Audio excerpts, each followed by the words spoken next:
जग सारा रोगिया रे जिन सतगुरु वैद न जाण्या।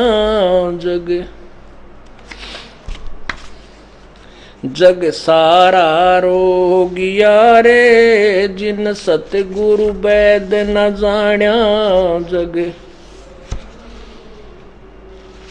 भाई जन्म मरण का रोग लग्या है या तृष्णा बडेरी खांसी। जन्म मरण का तृष्णा बडेरी खांसी। आवागमन की डोर गले में पड़ी काल की फांसी। जग सारा रोगिया रे जिन सतगुरु वैद न जाण्या। जग सारा रोगिया रे जिन सतगुरु वैद न जाण्या। भाई साचा सतगुरु कोई न पूजे इन झूठों जगपति आवे। साचा सतगुरु कोई न पूजे इन झूठों जगपति आवे। अंधे की बागही अंधे न ये मार्ग कौन बतावे। जग सारा रोगिया रे जिन सतगुरु वैद न जाण्या। जग सारा रोगिया रे जग सारा रोगिया रे जिन सतगुरु वैद न जाण्या। जग सारा रोगिया रे भाई देखा देखी गुरु शिष्य बन गे किया ना तत्व विचारा। देखा देखी गुरु शिष्य बन गे किया ना तत्व विचारा। गुरु शिष्य दोनों के सिर पे काल ठोके पंजारा। जग सारा रोगिया रे जिन सतगुरु वैद न जाण्या। जग सारा रोगिया रे जिन सतगुरु वैद न जाण्या। भाई देखा देखी गुरु शिष्य बन गे किया ना तत्व विचारा। देखा देखी गुरु शिष्य बन गे किया ना तत्व विचारा। गुरु शिष्य दोनों के सिर पे काल ठोके पंजारा। जग सारा रोगिया रे जिन सतगुरु वैद न जाण्या। जग सारा रोगिया रे भाई सार शब्द सर जीवन बूटी गैस गैस अंग लगावे। सार शब्द सर जीवन बूटी गैस गैस अंग लगावे। कहे कबीर तुम सत कर मानो ये जन्म मरण मिट जावे। जग सारा रोगिया रे जिन सतगुरु वैद न जाण्या।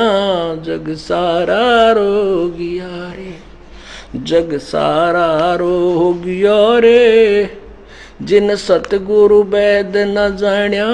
जग सारा रोगिया रे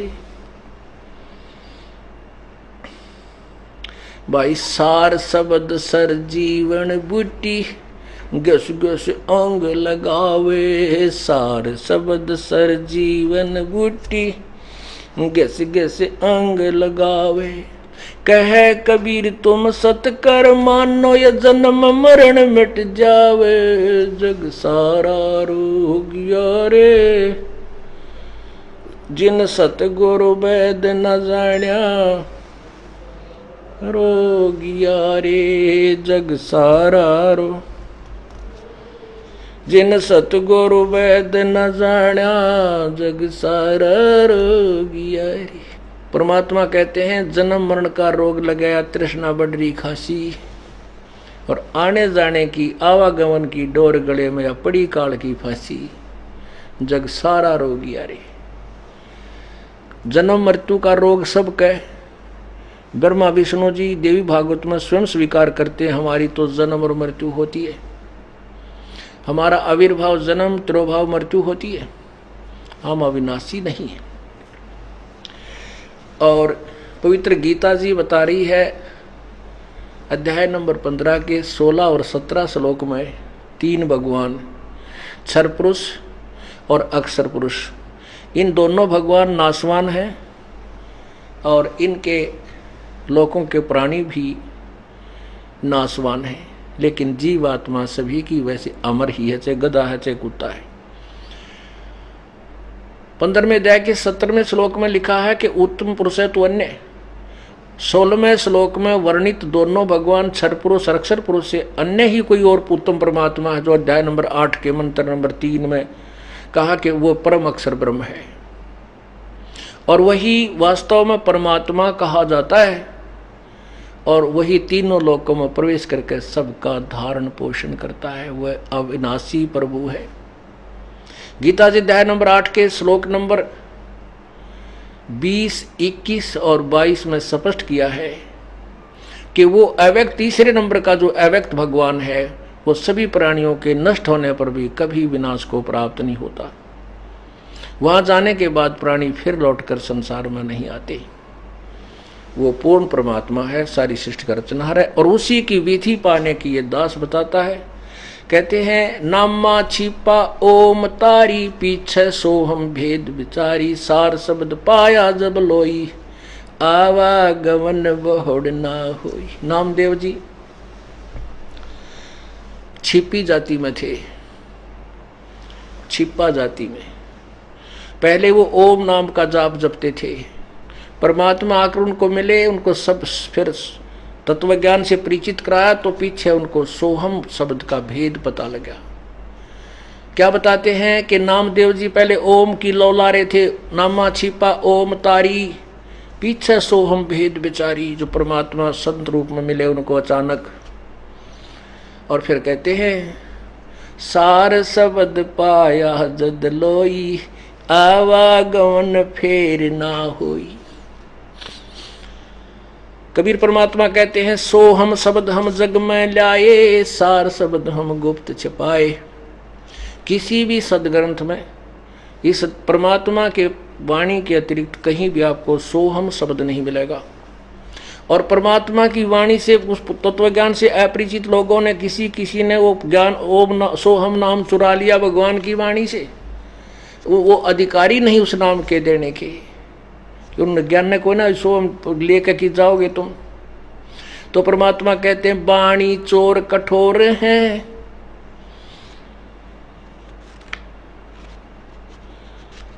परमात्मा कहते हैं कि भेखों के लश्कर फेरे, ये वाणी चोर कठोरे, सतगुरु धाम ना पहुंचेंगे ये 84 के डोर। ये डांगर हैं 84 लाख योनियों में घूमने वाले।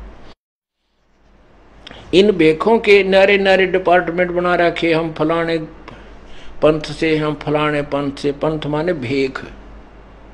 इन पंथों के कहते हैं लश्कर माने टोल के टोल बने फिरे हैं। भेखों के लश्कर फेरे, ये बाणी चोर कठोरे। कठोर यानी माड़ी, कोई कह दे तो लड़न मरने तैयार हो जा।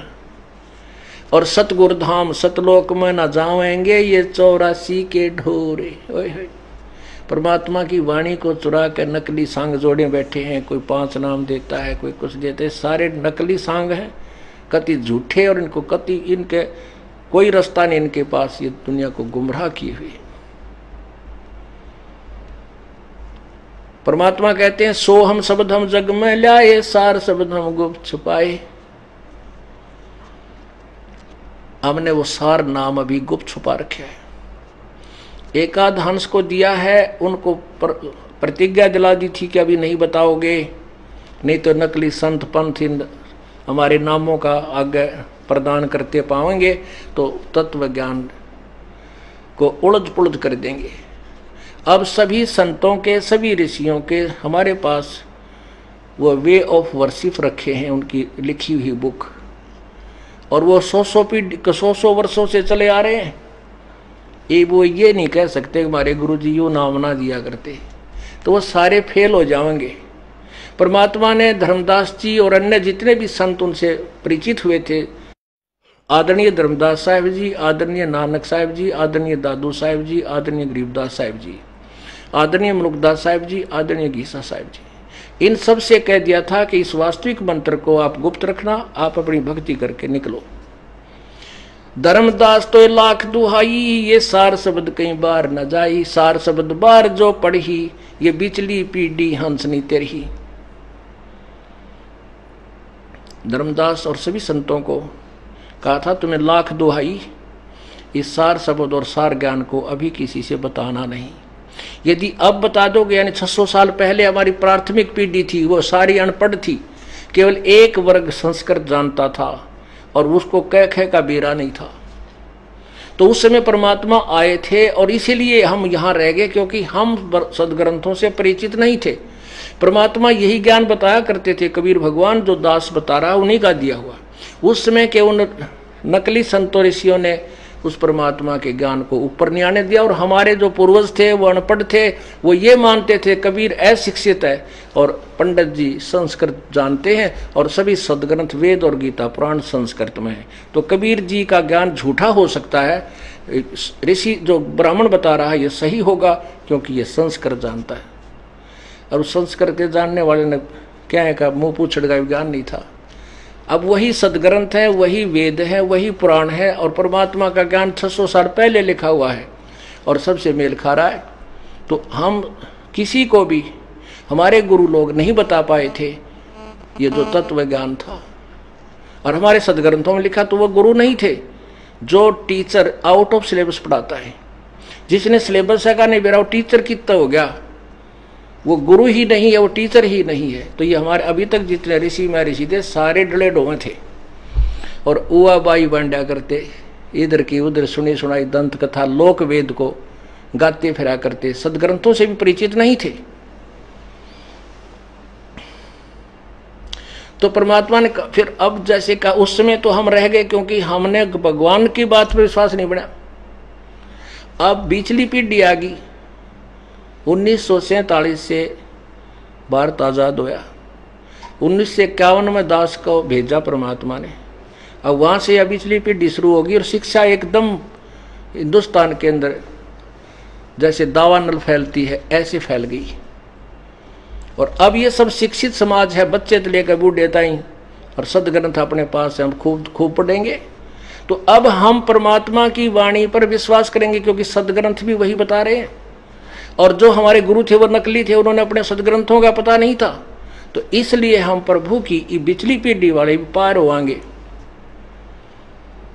अब हमें पूर्ण विश्वास हो जाएगा कि हम सच्चे मार्ग पर जा रहे हैं, हमें कोई डगमग नहीं कर सकता, चाहे काल भी आ जाओ। इसलिए भगवान ने कहा था, धर्मदास तो लाख दुहाई, ये सार शब्द की तबार ना जाएगी। ये सार ज्ञान और सार शब्द, ये तत्व ज्ञान की तबार पड़ गया तो बिचली पीढ़ी हंसनी तरही,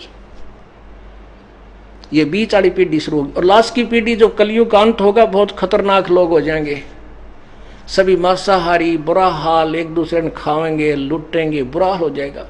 अब बीच में ये कुछ हजार वर्ष तक एकदम बहुत सुंदर समय आएगा, और इस सुंदर समय में इस माया की दौड़ से उल्टे हट कर ये प्राणी परमात्मा के सतलोक में चला जाएगा। बोलो सतगुरुदेव।